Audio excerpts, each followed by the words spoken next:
नमस्कार दोस्तों, एक बार फिर हमारे YouTube चैनल में आप लोगों का हार्दिक स्वागत है। लेटेस्ट अपडेट निकल के आई है कि नए फार्मूले से होगा जुलाई में डीए का ऐलान, बदल गया है कैलकुलेशन का फार्मूला, ऐसे तय होगी सैलरी। तो दोस्तों हम आपको सब डिटेल में बताएंगे कि नया फार्मूला क्या है।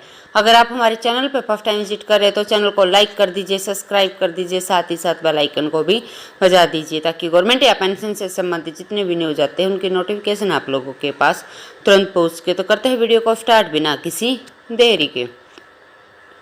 दोस्तों महंगाई भत्ते को लेकर एक नई अपडेट आ गई है। मार्च में डीए बढ़ने के बाद अब जुलाई में इसकी अलग बढ़ोतरी होगी, लेकिन जुलाई में महंगाई भत्ता कैलकुलेट होने का फॉर्मूला बदल जाएगा। बता दें कि केंद्रीय कर्मचारियों का डीए फिलहाल 3% बढ़कर मिल रहा है, मतलब कुल डीए 34% तक पहुंच गया है। ऐसे में अब अगले महंगाई भत्ते में होने वाले चेंज चर्चा का विषय है। एक तरफ जहां AICPI इंडेक्स में लगातार गिरावट आ रही है, वहीं अब महंगाई भत्ते का कैलकुलेशन भी बदले हुए तरीके के साथ ही होगा। दोस्तों महंगाई भत्ता केंद्र और राज्य के सरकारी कर्मचारियों को उनकी कॉस्ट ऑफ लिविंग के स्तर को बेहतर बनाने के लिए मिलता है। महंगाई बढ़ने के बाद भी कर्मचारियों के रहन सहन के स्तर पर कोई फर्क न पड़े, इसलिए यह अलाउंस सैलरी स्ट्रक्चर का पार्ट है। सरकारी कर्मचारी, पब्लिक सेक्टर के कर्मचारियों को महंगाई भत्ता और पेंशन धारकों को महंगाई राहत दिया जाता है।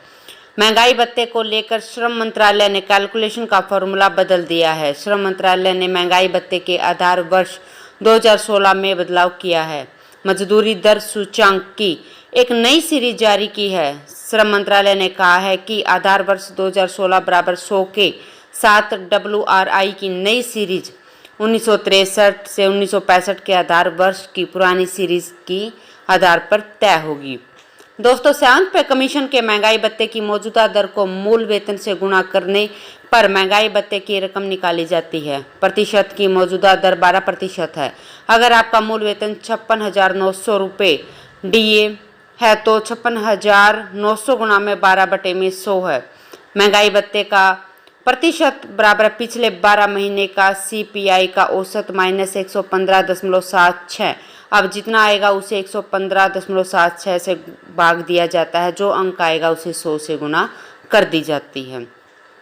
दोस्तों सेवंथ पे कमीशन की सैलरी के तहत कैलकुलेशन के लिए कर्मचारियों की बेसिक सैलरी पर डीए कैलकुलेट करना होता है। मान लीजिए कि किसी केंद्रीय कर्मचारी की न्यूनतम बेसिक सैलरी 25,000 रुपये है, तो उसका महंगाई भत्ता 25,000 का अगर 34% होगा तो 25,000 रुपये का 34% यानी 8500 रुपये होगा। और यह एक उदाहरण है। इसी तरह से बाकी सैलरी स्ट्रक्चर वाले भी अपनी बेसिक सैलरी के हिसाब से इसे कैलकुलेट कर सकते हैं।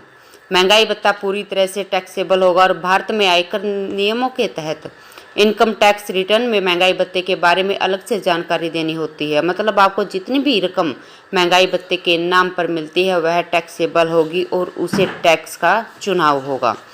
दोस्तों महंगाई भत्ता दो तरह से मिलता है। पहला इंडस्ट्रियल डियरनेस अलाउंस और दूसरा वेरिएबल डियरनेस अलाउंस।